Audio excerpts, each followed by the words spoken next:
Welcome to foodie mom channel. இன்றைக்கி நம்ம walnut jam cookies எப்படி பண்ணுறதுன்னு பார்க்கலாம். ரெசிபிக்குள்ளே போகிறதுக்கு முன்னாடி don't forget to subscribe our channel.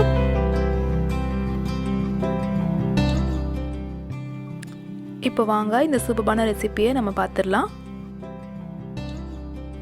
First ஒரு பவுலில் அரை கப்பு பட்டர் எடுத்துக்கிறேன்.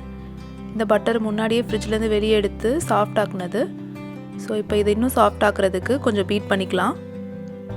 பீட்டர் இல்லைன்னா விஸ்க் யூஸ் பண்ணிக்கோங்க. இது கொஞ்சம் நல்லா சாஃப்ட் ஆகிற மாதிரி பீட் பண்ணிவிட்டு இது கூட சுகர் சேர்த்துடலாம். இதுக்கு நான் அரை கப்பு சுகர் சேர்க்குறேன். எந்த சுகர் வேணாலும் சேர்க்கலாம், பட் அதை வந்து கொஞ்சம் பவுடர் பண்ணிக்கோங்க மிக்சியில் போட்டு, இல்லைனா இதில் கரையாது. நீங்கள் ப்ரௌன் சுகருக்கு பதிலாக ரெகுலர் சுகரையே கொஞ்சம் மிக்சியில் பவுடர் பண்ணி அதை சேர்த்துக்கலாம். இந்த ரெசிப்பியில் நம்ம பேக்கிங் சோடா, பேக்கிங் பவுடர் இது ரெண்டுமே யூஸ் பண்ண போகிறதில்ல, அதனால் இந்த ஸ்டெப் ரொம்ப முக்கியம். பட்டரையும் சுகரையும் நல்லா பீட் பண்ணோம்னா அதில் நல்லா ஏர் உள்ளே போகும். அதுதான் நம்ம குக்கிக்கு நல்ல டெக்ஸ்சர் கொடுக்க போகுது. ஒருவேளை நீங்கள் கையில் பீட் பண்ணுறதா இருந்தால் ஒரு 10 நிமிஷம் வரையும் பீட் பண்ண வேண்டி வரும். பீட்டரில் ஒரு 2 நிமிஷம் பீட் பண்ணால் போதும். ஏற்கனவே ஒரு முட்டையோட மஞ்சளையும் ஒயிட்டையும் தனியாக பிரித்து வச்சுருக்கேன். அதில் மஞ்சளை மட்டும் இப்போ சேர்த்துடலாம். அதை சேர்த்துட்டு நம்ம நல்லா பீட் பண்ணி விட்டுடுவோம். இப்போ அது கூட 1 டீஸ்பூன் வெனிலா எக்ஸ்ட்ராக்ட் சேர்த்துடலாம். அதையும் சேர்த்துட்டு நல்லா கலந்து விட்டுருவோம். இப்போ இது ஒன்றா கலந்தாச்சு. 1 கப்பு கோதுமை மாவு எடுத்து அது கூட அரை டீஸ்பூன் உப்பு சேர்த்துடலாம். பொடி உப்பு சேர்த்துக்கோங்க, கல் உப்பு சேர்க்காதீங்க, ஏன்னா மாவில் கரையாது. இதை நம்மளோட பட்டர் மிக்சரில் இப்போ சேர்த்துருவோம். சேர்த்ததுக்கு பிறகு அதிகமாக பீட்டர் வச்சு பீட் பண்ணாதீங்க. முடிஞ்ச வரையும் கையிலே மிக்ஸ் பண்ணாலும் சரி, இல்லைனா இந்த மாதிரி ஒரு ஸ்பாட்டில் வச்சு மிக்ஸ் பண்ணாலும் ஓகே. மாவை ரொம்ப ப்ரெஸ் பண்ணாமல் அதை ஒன்றா சேர்த்து வச்சு ஒரு பால் மாதிரி ஃபார்ம் பண்ணுங்கள். இல்லைனா நம்ம பீட் பண்ண ஏரெல்லாம் அதில் வெளியே போயிடும். அதுக்கப்புறம் குக்கி ரொம்ப அடைஞ்சிரும். ஸோ அழுத்தாமல் கொஞ்சம் பால் மாதிரி ஃபார்ம் பண்ணிக்கோங்க. இப்போது அதை லெமன் சைஸ்க்கு பால்ஸாக உருட்டி எடுத்துக்கலாம். ரொம்ப ப்ரெஸ் பண்ணாமல் உருட்டுங்க.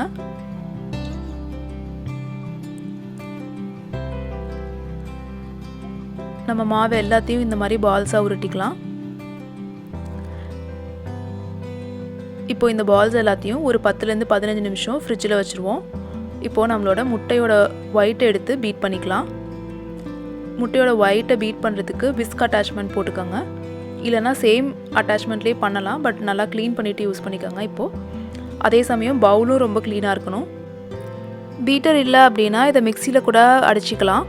மிக்சி ஜாரில் ஈரம் இல்லாமல் நல்லா தொடச்சிட்டு அதை மிக்சியில் நல்லா ஒரு தடவை அடிச்சிங்கன்னா இதே மாதிரி ஃப்ளஃபியாக கிடைக்கும். இப்போ நம்மளோட முட்டை ரெடியாக இருக்குது. இது கூட 3/4 கப்பு வால்நட் எடுத்திருக்கேன். அந்த வால்நட்டை லைட்டாக மிக்சியில் போட்டு கொஞ்சம் பல்ஸ் பண்ணி ஃபுல்லாக அடிக்காமல் விட்டு அடிச்சிங்கன்னா இந்த மாதிரி கிடைக்கும்.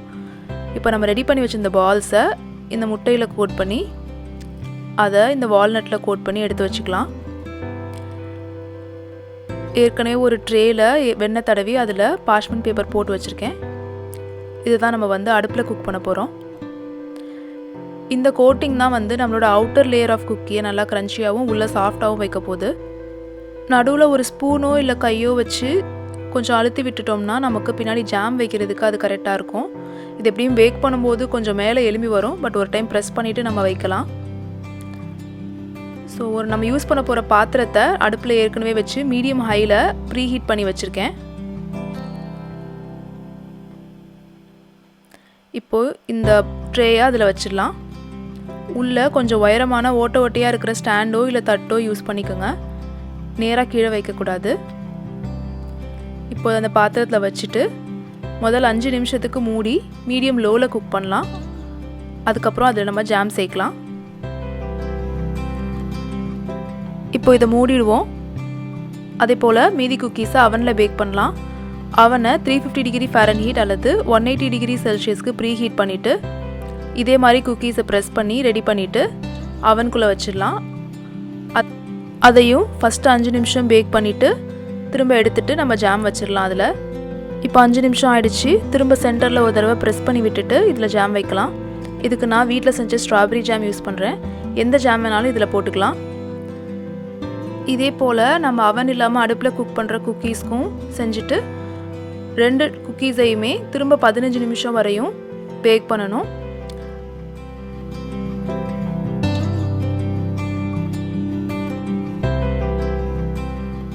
இப்போ திரும்ப அவனில் வச்சிடலாம். வெளியே வால்நட் வந்து கொஞ்சம் ப்ரௌன் ஆகிற வரையும் இது ரெண்டையுமே பேக் பண்ணிடணும். இப்போ ரெண்டுமே ரெடியாக இருக்குது. இது அவன் குக்கீஸு.